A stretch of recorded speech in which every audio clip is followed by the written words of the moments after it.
Happy Friday, everybody. James Hancock here. I'm back to review Rebel Moon Part 2, The Scargiver. The flick's now available on Netflix.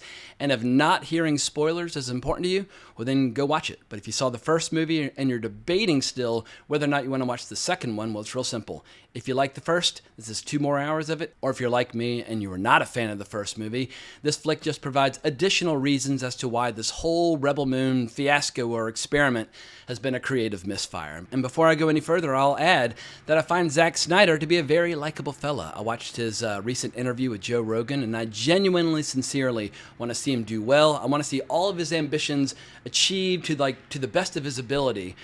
But now that we're 20 years into his filmmaking career, I can safely say I much prefer the first half, which included Dawn of the Dead, 300, and Watchmen, which remain my 3 favorites of his filmography.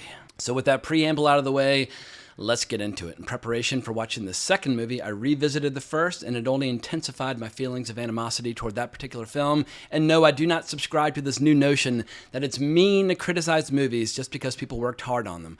I was in the accounting department on a movie called Geely back in 2002, and every single negative comment ever made about that movie is totally justifiable. And my attitude is, if we don't articulate why we dislike something when we're unsatisfied, well, then it means less than nothing when we claim to love something. For instance, I love Dune Part 2. I believed in the world, I love the characters, I love the visual style. I had complaints, but it worked. The opposite holds true with the world of Rebel Moon. I don't believe the world building. I don't believe anything about it. And the style, it feels completely superficial, almost like it was shot by Zack Snyder's #1 fan instead of the man himself. And I find the characters to be so mind-numbingly boring. Their dialogue is so stilted and so wooden that there's basically zero chance for any dramatic tension of any kind.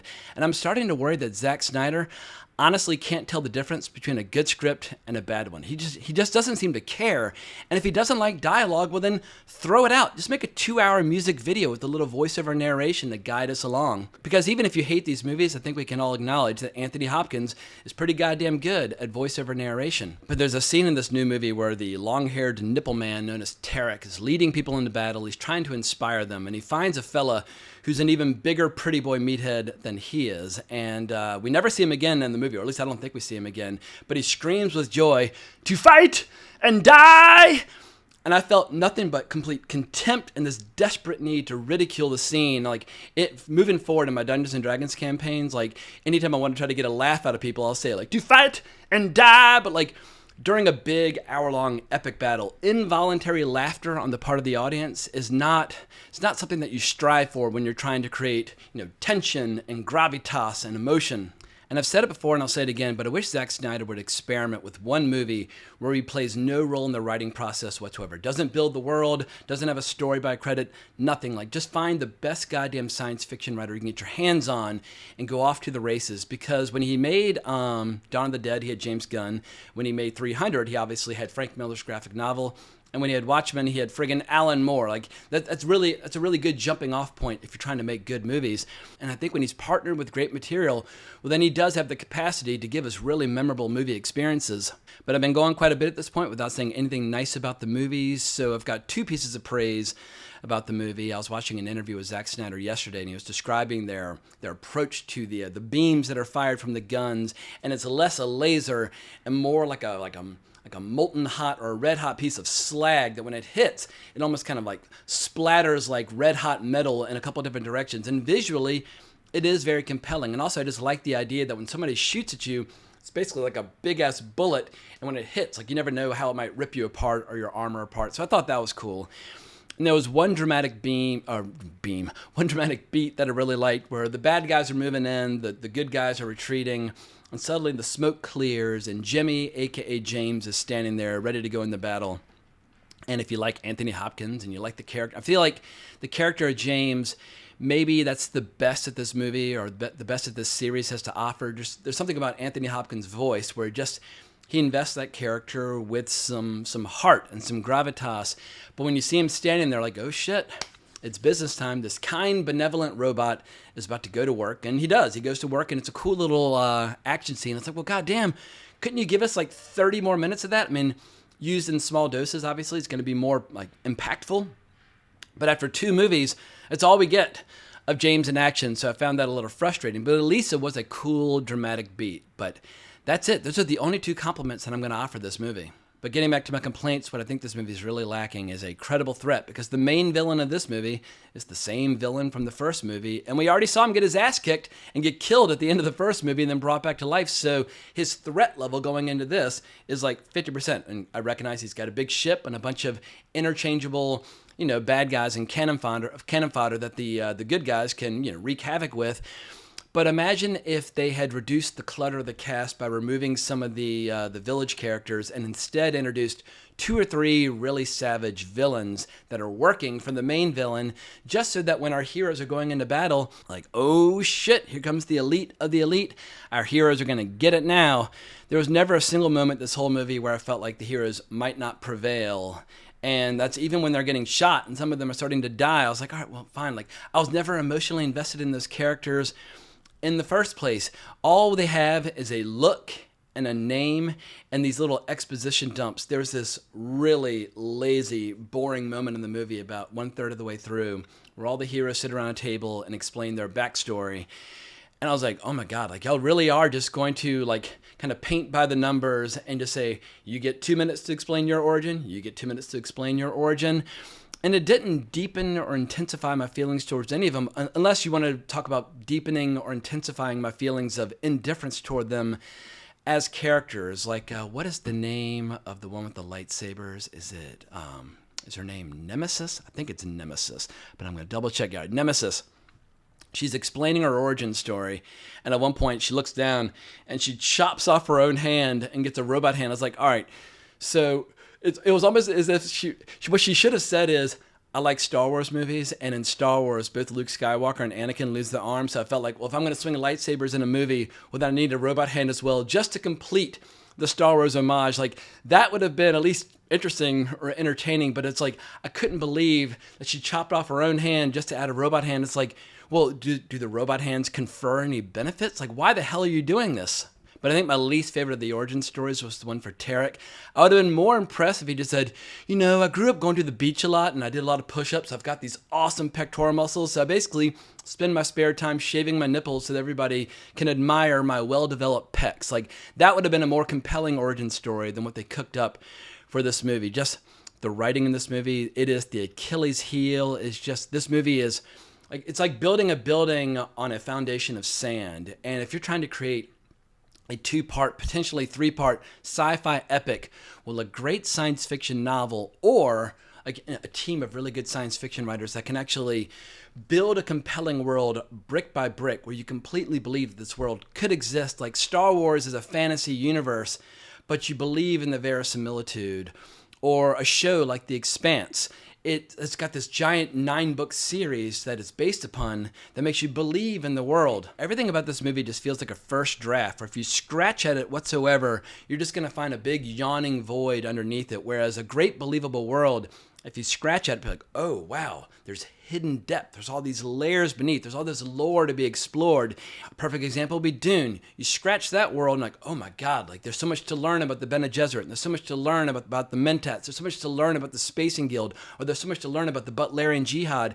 And you can just get lost in that world, learning more and more and more. There's nothing about this world that feels like it was more than, oh shit, that sounds cool. All right, moving on to the next scene. And one final nitpick.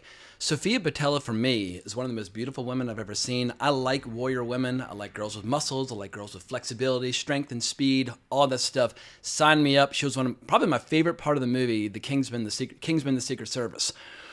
Why would you have her chop off all of her hair going into the final battle, making her look just as ridiculous and foolish as the villain of the movie? Those haircuts, they're the ugliest fucking haircuts in the history of science fiction. And Sofia Boutella, she's like a goddamn supermodel. She's a knockout, and she looks cool as fuck, like whipping her hair around and beating the crap out of people. Like, why have her chop off her hair going into the final battle?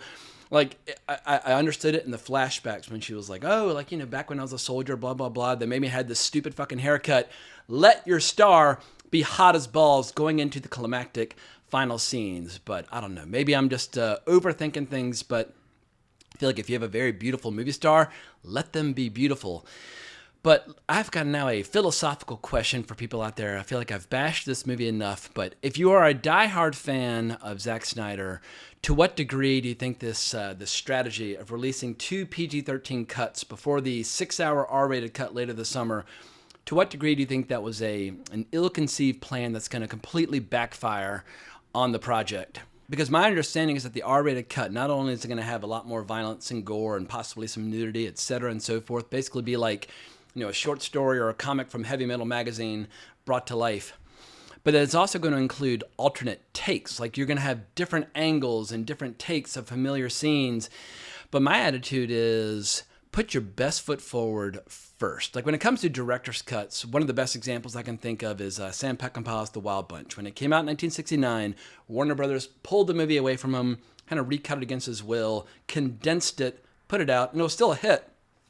But in the 90s, the director's cut was released to much fanfare at that time, and it became a beloved classic Western all over again. So everybody could kind of cheer for justice being done for the director's cut.